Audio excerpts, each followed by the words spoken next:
So students, our today's topic is determination of boric acid in deodorants and antiperspirants.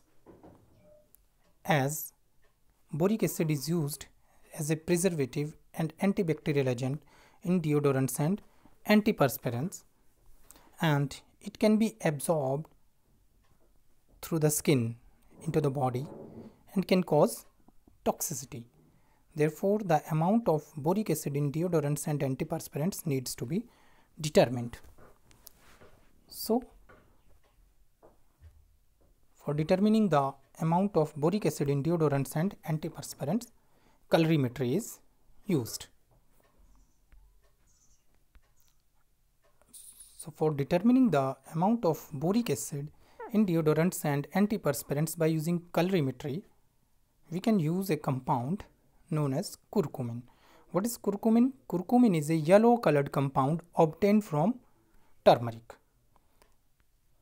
All of you are familiar with turmeric. So, curcumin is obtained from turmeric and it is a yellow colored compound. And chemically, what is curcumin? I can say that curcumin is a diaryl heptanoid. Now, what is the meaning of diaryl heptanoid? Diaryl heptanoid means, diaryl means having two aryl groups. So, diaryl heptanoid means having two aryl groups joined through a chain of 7 carbon atoms. So, curcumin is basically a diaryl heptanoid. You can see its structure. I am focusing on the structure. This is the structure of curcumin. Although I have shown here two structures, curcumin can exist in two forms, keto form and enol form. You can see the structure, the lower one is a keto form. There are two ketonic groups at carbon 3rd and 5th, and it is having two aryl rings, and in between the two aryl rings there is a chain of 7 carbon atoms. You can see I have marked in orange the numbering from 1 to 7. So basically this is the keto form of curcumin. So I can say that it is a diaryl heptanoid, although it is a I can also say curcumin as phenol because it is having two phenolic groups also. Either you can say it as diaryl or phenolic compound, and above structure is also of curcumin, but it is enol form. You can see in the orange oval I have marked as enolic group. Enol means having double bond and OH group. So the ketonic, one of the ketonic group in keto form is converted to enol group. So this is the structure of curcumin. So I can say that curcumin is a diaryl heptanoid, meaning thereby having two aromatic rings joined by a chain of 7 carbon atoms. So this curcumin is used for the colorimetric determination of boric acid in deodorants and antiperspirants. Now, what is the basis of determining boric acid using curcumin using colorimetry? This curcumin compound reacts with boric acid and form a red colored complex rosocyanin, and boric acid reacts with curcumin in 1:2 to form rosocyanin. 1:2 means that one molecule of boric acid is complexed with two molecules of curcumin so as to form a red colored complex, intense red colored complex rosocyanin. You can see this is the structure of rosocyanin. I am zooming it. So you can see in this structure at the center boric acid is H3BO3. So here one molecule of H3BO3 has reacted with two molecules of curcumin to form a rosocyanin complex. So when one molecule of boric acid reacts with two molecules of curcumin, it forms a complex rosocyanin which is having lambda max value 550 nanometer. So this quantitative determination of boric acid in deodorants and antiperspirants is based on the formation of this red colored complex rosocyanin, which absorbs at 550 nanometer. And for this, curcumin is added to water alcoholic solution of boric acid and sulfuric acid. When this complex will be formed, we can measure or check its presence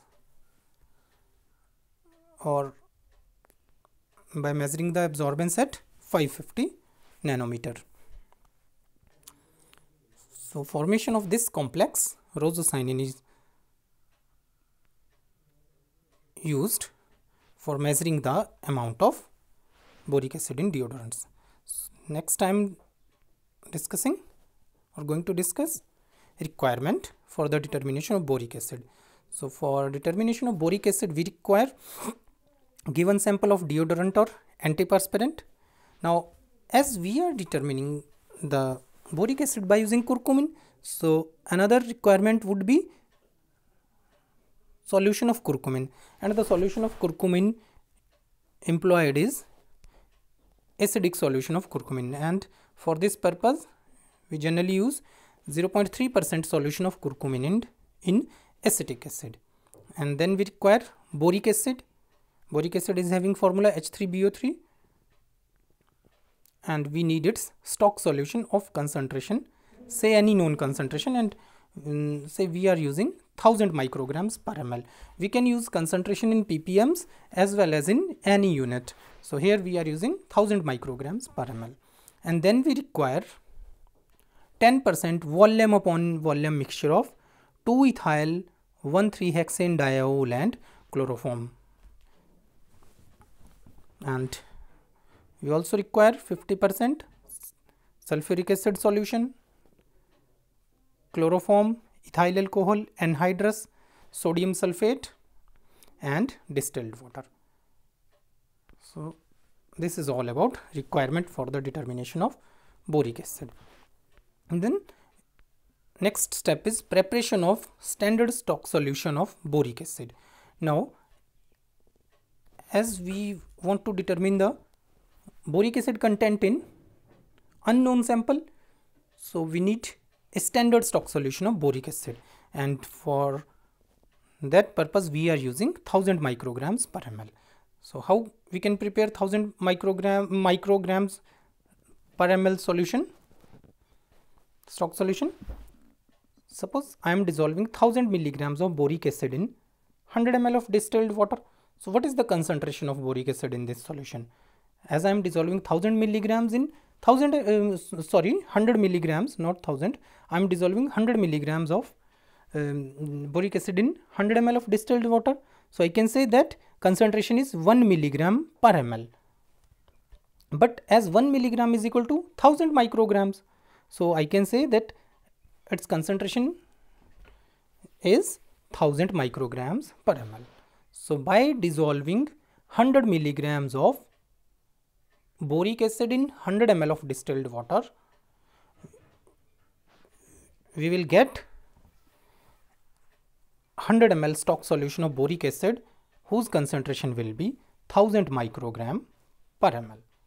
Then we will prepare solutions of different concentrations of boric acid like 12.5 micrograms per ml, 25 micrograms per ml, 50 micrograms per ml, 100 micrograms per ml, 200 micrograms per ml by dilution of 1000 microgram per ml standard stock solution of boric acid using distilled water. So we need to prepare all these different concentrations of boric acid.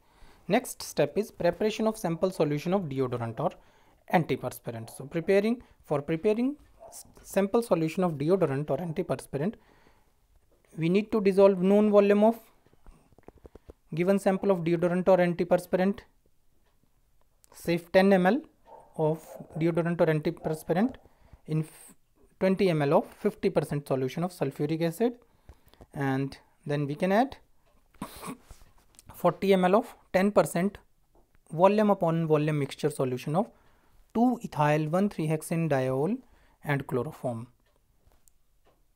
Then shake the reaction mixture for 5 minutes and centrifuge for 10 minutes, say at 3000 rpm. RPM means revolutions per minute. Then collect the chloroform layer. After centrifuging the product, we will collect the chloroform layer and will dry the chloroform layer using anhydrous sodium sulfate, Na2SO4 anhydrous. Then once this is over, we will take 1 ml of this chloroform layer into a beaker and we'll add 10 ml of 0.3% solution of curcumin in acetic acid, followed by 0.5 ml of concentrated sulfuric acid, and will mix the contents thoroughly. Now, by using whole this process, the boric acid or borates present in antiperspirant or deodorant will bind with added curcumin so as to form rosocyanin. Then we will add approximately 200 ml of alcohol, say ethyl alcohol. Why it is added? To decompose the excess of protonated curcumin. So this is our sample solution of deodorant or antiperspirant. Then as we need to prepare a calibration curve, so for preparing the calibration curve for standard concentrations of boric acid, we need to repeat whole this process of complex formation with curcumin by using all the concentrations of boric acid that we prepared, like 12.5 ppm, micrograms per ml, not ppm here. I have used micrograms per ml, 25 micrograms per ml, 50 micrograms, 100 and 200 micrograms per ml. So we will repeat this process of complex formation, that is rosocyanin complex formation, with all the standard solutions of boric acid of different concentrations. Now as this rosocyanin complex absorbs at 550 nanometer, so next step will be measuring the absorbance reading. Now what we are having? Till now we are having rosocyanin complex of deodorant sample and rosocyanin complex of standard boric acid solutions prepared by using concentrations of boric acid 12.5 micrograms per ml, 50 micrograms per ml, in sequence 12.5, 25, 50, 100 and 200 micrograms per ml. So next what we will do, we need to take the absorbance readings. As we know that this complex absorbs at 550 nanometer, so we will fix the wavelength of the instrument at 550 nanometer and then measure the absorbances of different solutions of boric acid of concentrations 12.5, 25, 50, 100, 200 micrograms per ml. But please note here that here measuring the absorbance of all these solutions means the rosocyanin complexes formed by curcumin with all these 5 different concentrations. So we will measure the absorbances of all these boric acid rosocyanin complexes at 550 nanometer. Then we will be having different concentrations of boric acid along with their rosocyanin complex absorbance. So then we will plot a graph between absorbance of standard boric acid rosocyanin complex and concentration of boric acid solutions prepared. So we will get this sort of graph. This is the calibration curve for boric acid.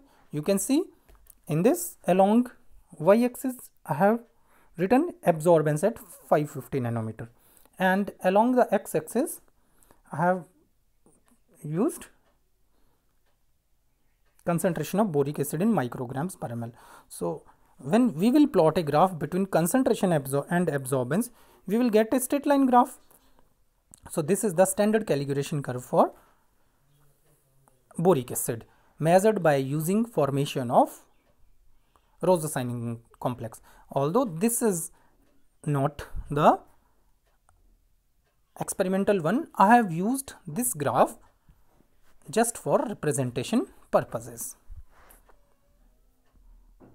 Then now we are having standard calibration curve for boric acid. Then we will measure the absorbance of the supernatant prepared from the sample solution of deodorant or antiperspirant. Supernatant here means the rosocyanin complex of deodorant sample which was centrifuged. So then by measuring its absorbance at 550 nanometer, we can determine its absorbance at 550 nanometer. Then what we will do, we will mark that absorbance on the y-axis, and that value will cut on this straight line, and when we will extrapolate it onto the x-axis, it will cut at some point, and the point at which the extrapolated line will cut the x-axis will give you the concentration of boric acid in given sample of deodorant or antiperspirant. So this is how you can determine the concentration of boric acid in given sample of deodorant or antiperspirant using colorimetry. So to conclude, the colorimetric estimation of boric acid is done by using curcumin. And how it is determined? Curcumin reacts with boric acid to form a rosocyanin complex which is having 1 molecule of boric acid and 2 molecules of curcumin to form rosocyanin complex which absorbs at 550 nanometer. So that was all about regarding the measurement of or estimation of boric acid content of deodorants and antiperspirants. Thank you.